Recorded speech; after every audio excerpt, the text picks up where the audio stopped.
अस्सलामुअलैकुम। आजना e-learning programme में आप सौનું हार्दिक स्वागत करूँ छूँ। धोरण 11 विषय अर्थशास्त्र, प्रकरण 6 बजार। विद्यार्थी मित्रों, अगाउना विडियो में आपणे चेप्टरनी प्रस्तावना अने बजारना जे बजार एटले शुं एनी व्याख्या विषे माहिती मेळवी हती, बराबर। अने बजारना लक्षणों अथवा बजारना घटको एना विषे माहिती मेळवी हती। हवे आजे आपणे जोईए क्लासिफिकेशन ऑफ मार्केट, बजारनुं वर्गीकरण, बराबर। तो बजारनुं वर्गीकरण विषे आपणे माहिती मेळवीए, समजूती मेळवीए। तो अर्थशास्त्रीओ बजारनुं वर्गीकरण जुदा जुदा मापदंडोने आधारे करे छे, जे अनुसार स्थान आधारित बजार, समय आधारित बजार, वस्तुना स्वरूप आधारित बजार, वस्तुना जत्था आधारित बजार, नियंत्रण आधारित बजार अने हरीफाई आधारित बजार वगैरे द्वारा तेओ बजारना विभिन्न प्रकारो समजावे छे। आपणे शॉपिंग करवा जईए छीए, बराबर। तमे अने हूँ, आपणे बधाने ज गमे छे शॉपिंग करवानो अने मजा पण आवे छे। तो आपणे जोईए छे के स्थान आधारित बजार तमे जोई शको छो। समय आधारित अलग अलग वस्तुओ अलग अलग प्रकारनी मळती होय छे। मोटा प्रमाणमां, नाना प्रमाणमां वस्तुओ मळती होय छे। कॉम्पिटिशन जोवा मळे छे बजारमां। तो आवी रीतना के अर्थशास्त्रीओ बजारनुं वर्गीकरण जुदा जुदा मापदंडोने आधारे करे छे, जेमांथी અહીં આપણે આપણા પ્રકરણમાં બજારના જે 3 પ્રકારો છે, પહેલું છે સ્થાન આધારિત બજાર, બીજું જથ્થા આધારિત બજાર અને ત્રીજું હરીફાઈ આધારિત બજાર વિશે સમજૂતી મેળવીશું, બરાબર। તો સૌથી પહેલાં આપણે જોઈએ સ્થાન આધારિત બજાર। તો સ્થાન આધારિત બજારના 4 પ્રકાર પડે છે। પહેલું છે સ્થાનિક બજાર, બીજું છે પ્રાદેશિક બજાર, ત્રીજું છે રાષ્ટ્રીય બજાર અને ચોથું છે આંતરરાષ્ટ્રીય બજાર। વિદ્યાર્થી મિત્રો, આ 4 પ્રકાર તમારે યાદ રાખવાના રહે છે, સ્થાન આધારિત બજારના 4 પ્રકાર। તો હવે આપણે એની વિસ્તૃતમાં માહિતી મેળવીએ કે સ્થાન આધારિત બજાર એટલે શું। સ્થાન આધારિત બજારમાં પહેલું સ્થાનિક બજાર એટલે શું।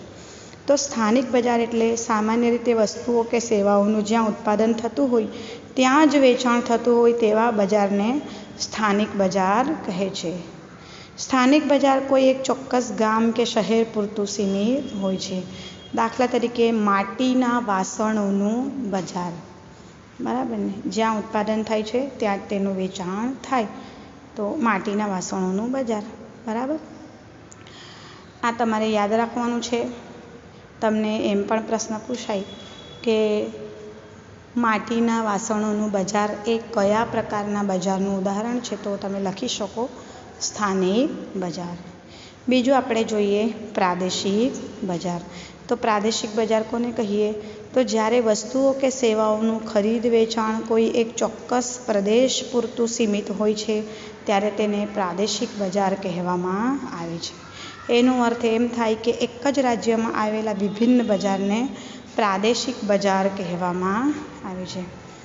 કોઈ એક પ્રદેશ પૂરતું જ વસ્તુ કે સેવાનું ખરીદ વેચાણ થતું હોય છે। આ બજાર એક જ રાજ્યના જુદા જુદા જિલ્લાઓ સુધી વિસ્તરેલ હોય છે। દાખલા તરીકે ગુજરાત રાજ્યમાં અમદાવાદ ખાતેના વિભિન્ન બજાર અને વડોદરા ખાતેના વિભિન્ન બજાર એ વાસ્તવમાં પ્રાદેશિક બજારો છે।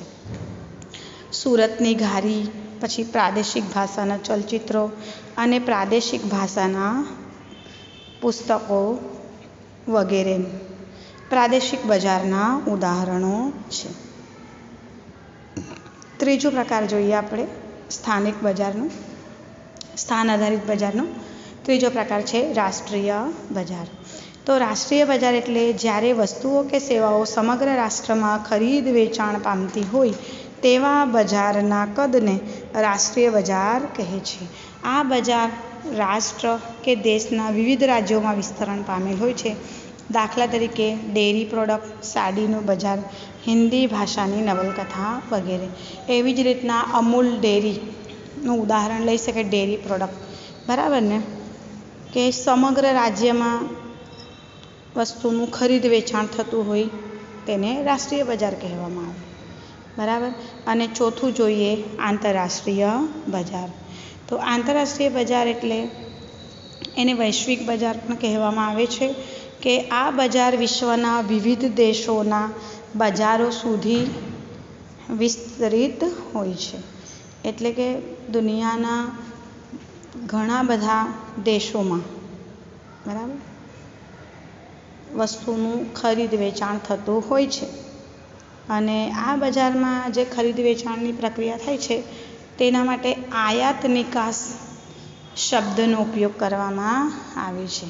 બરાબર. ઇન્ટરનેશનલ માર્કેટમાં જે ચીજ વસ્તુ અને સેવાઓનું ખરીદ વેચાણ થતું હોય એના માટે એક્સપોર્ટ ઇમ્પોર્ટ, આયાત નિકાસ. બરાબર. દાખલા તરીકે અંગ્રેજી પુસ્તકોનું બજાર અને મોબાઈલ. તમે જુઓ આપણે ત્યાં મોબાઈલ આવે છે, કોરિયાના હોય છે, ચાઇનાના હોય છે. બરાબર. તો મોબાઈલનું જે બજાર છે અંગ્રેજી પુસ્તકોનું બજાર છે. બરાબર. તો આંતરરાષ્ટ્રીય બજારમાં આ ઉદાહરણો આપણે લઈ શકીએ. તો વિદ્યાર્થી મિત્રો, પરંતુ વર્તમાન સમયની તમને વાત કરું તો કોલ્ડ સ્ટોરેજની સુવિધા, શીતગૃહો જેને કહીશું. બરાબર. તો શીતગૃહો, પછી વાહન વ્યવહારની સુવિધાનો વિકાસ, આધુનિક ટેકનોલોજીના ઉપયોગને કારણે તેમજ સંદેશા વ્યવહારની વિવિધ સુવિધાઓને કારણે, યાતાયાતની વાહન વ્યવહારની સુવિધાને કારણે હવે બજારનું આજે પહેલું પ્રકાર આપણે જોયું કે સ્થાન આધારિત બજાર, તો એ કદ સીમિત રહ્યું નથી. હવે આપણે અમેરિકામાં ઉત્પાદન પામેલી કોઈ પણ વસ્તુ સરળતાથી આપણા ભારતના બજારોમાં આપણે મેળવી શકીએ છીએ. શેના કારણે શક્ય બન્યું છે? તો વાહન વ્યવહારની સુવિધા, ટેકનોલોજીના કારણે. બરાબર. સંદેશા વ્યવહારની સુવિધાને કારણે.